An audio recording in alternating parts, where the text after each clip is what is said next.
Right? Started to fire up over everything happened. We decided it's time to calm a little bit down and change some things.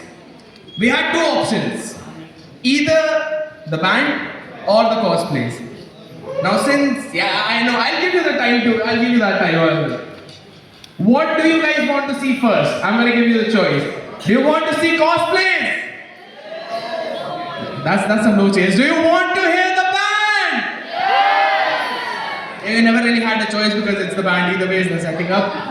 Alright, so we've got the band here from the Arunachal School of Music, and I must tell you, these people are talented because they've got some talented buddies out here, and we've got the main head, the vocalist. He'll be giving us the introduction about the band. It's the students' band, so give them a round of applause!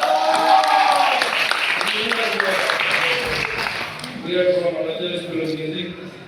First of all, we would like to thank respected singer for giving us the opportunity to perform in these sport events. Let me introduce our band. Myself, Tar Bunke, our lead vocalist. Guitar on Tuyur Goldole. On bass, Lobson Cedar. On keys, Navara. On drums, Daniel Sikum and Sian. We are about to do 3 songs. Have you ever seen the band Eye of the Tiger and 7 Days in the Army? If you guys know this song, please sing along with us.